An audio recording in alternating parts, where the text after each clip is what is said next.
Salam sejahtera dan selamat petang kepada seluruh rakyat Malaysia dan pendengar terkini dari Mahkamah. Audit 1MDB, Najib Arul Kanda dibebas tuduhan salah guna kuasa. Berita penuh. Mahkamah Tinggi Kuala Lumpur pagi ini membebaskan dan melepaskan bekas Perdana Menteri Najib Razak dan bekas Ketua Pegawai Eksekutif 1MDB Arul Kanda Kandasamy daripada pertuduhan meminda laporan audit 1MDB. Hakim Muhammad Zaini Mazlan memutuskan bahawa pihak pendakwaan gagal membuktikan kes prima facie terhadap kedua-dua mereka. Najib yang juga bekas Menteri Keuangan didakwa menggunakan kedudukannya sebagai Perdana Menteri untuk mengarahkan pindaan kepada laporan akhir audit 1MDB sebelum ia dibentangkan kepada Jawatan Kuasa Kira-kira Wang Negara PAC pada 2016 untuk mengelakkan sebarang tindakan terhadapnya. Arul Kanda didakwa bersubahat dengan bekas Perdana Menteri itu dalam membuat pindaan terhadap laporan audit berkenaan. Najib kini sedang menjalani hukuman penjara 12 tahun selepas didapati bersalah dalam kes rasuah membabitkan RM42 juta dana SRC International Sendirian Berhad, bekas anak syarikat 1MDB. Ketika membacakan penghakimannya hari ini, Muhammad Zaini berkata, berhubungan pertuduhan terhadap Najib, Ketua Audit Negara KAN, ketika itu Amrin Buang yang menjalankan audit terhadap 1MDB diberikan kebebasan menjalankan tugasnya di bawah Perkara 105 Perlembagaan Persekutuan. Hakim itu berkata, Amrin diberikan kuasa yang luas di bawah Akta Audit 1957. Oleh itu, KAN diberi kebebasan untuk menjalankan tugasnya tanpa rasa takut dan pilih kasih. Oleh itu, hanya sedikit sebab, jika ada, untuk KAN merasa takut, dipaksa atau terpaksa untuk membuat sebarang keputusan yang bertentangan dengan kepercayaan atau tugasnya. Dia menurut saya bertekad untuk menjalankan tugasnya dengan bersungguh-sungguh dan berhemah. Dia akan menjawab sebarang soalan yang dikemukakan secara terus dan tidak berbasa basi apabila perlu. Dia adalah lambang profesionalisme, kata Zaini.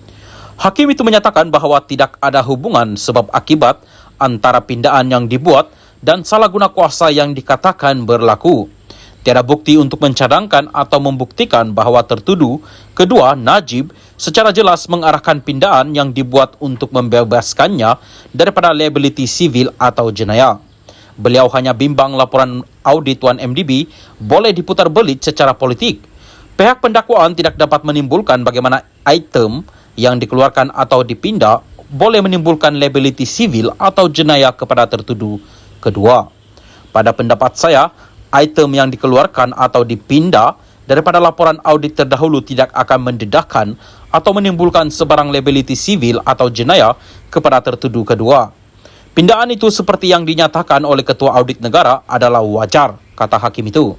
Hakim berpendapat Arul konsisten sepanjang keterangannya, menjawab soalan yang dikemukakan dengan jujur dan sebaik mungkin dan sepadan dengan semua dokumen yang dikemukakan dan keterangan saksi lain. Zaini berkata Arul tidak cuba meminimumkan peranannya dan memperbesarkan sebarang kesalahan Najib selain keterangannya memihak kepada bekas Perdana Menteri itu.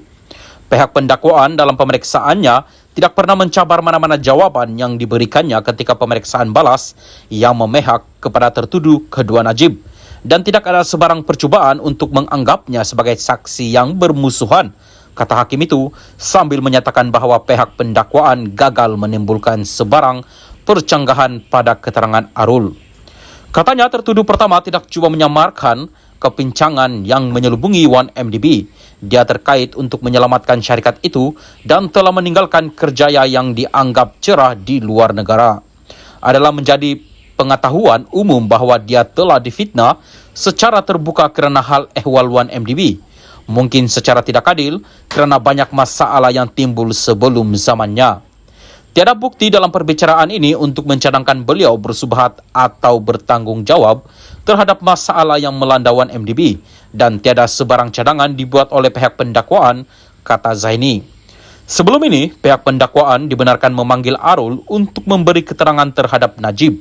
Zaini membuat keputusan membebaskan Arul berikutan keputusan mahkamah mengeluarkan sijil indemnity terhadapnya berhubung keterangan itu.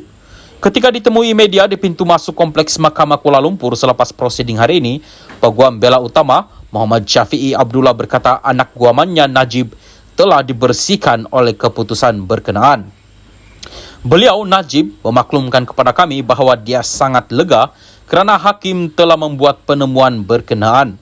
Katanya sambil menambah, mahkamah memutuskan tiada unsur rasuah atau suapan dalam kes tersebut. Syafiee menyifatkan kes laporan audit Tuan MDB antara kes berbaur politik selain kes membabitkan RM42 juta dana SRC International. Ini, kes audit Tuan MDB, adalah kes pertama daripada semua kes berunsur politik yang kami peroleh keputusan yang baik. Kami berharap Jabatan Peguam Negara tidak akan merayu. Kami berharap ini adalah permulaan kepada banyak perkara baik yang akan datang, kata Syafiee kepada wartawan. Sementara itu, ketika ditemui media selepas prosiding, Arul melahirkan rasa syukur dan atas keputusan itu dan sokongan yang diterima daripada keluarga serta penyokongnya selama ini. Keadilan telah dilaksanakan, kebenaran telah terserla. Saya jujur dalam apa yang saya lakukan di 1MDB, katanya sambil berseloroh menyatakan sudah tiba masanya untuk mengemaskini resuminya. Pada 7 September tahun lepas, pihak pendakwaan menutup kes terhadap kedua-dua mereka selepas memanggil 16 saksi, termasuk Arul, untuk memberi keterangan dalam perbicaraan yang berlangsung selama 43 hari. Sejak perbicaraan bermula pada 18 November 2019, turut dipanggil sebagai saksi pendakwaan ialah bekas Ketua Setiausaha Negara Ali Hamzah, bekas Ketua Audit Negara Amrin Buang dan Madina Muhammad, Pegawai Jabatan Audit Negara Nur Salawani Muhammad dan bekas Ketua Setiausaha Sulit Najib Syukri Muhammad Saleh.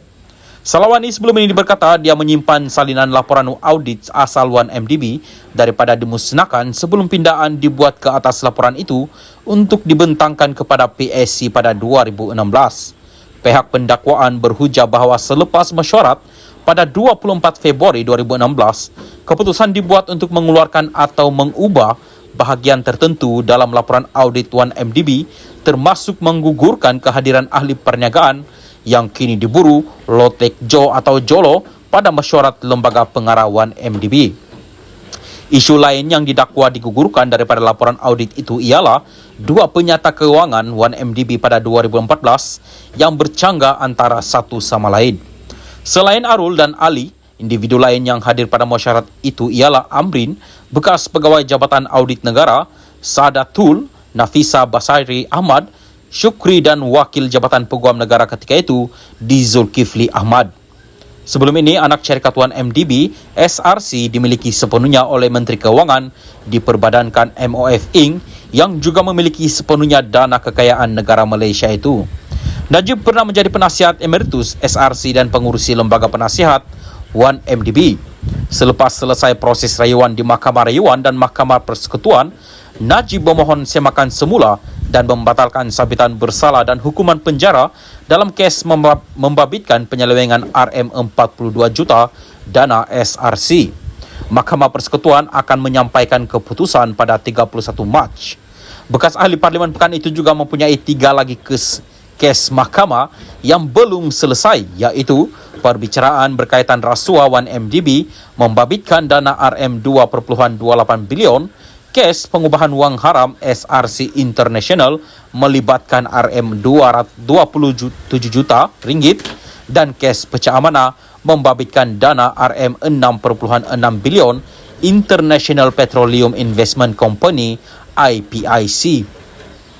Bekas Ketua Setiausaha Perbendaharaan Muhammad Irwan Sarigar Abdullah adalah tertuduh bersama dalam kes IPIC. Sekian berita, Salam Malaysia Madani.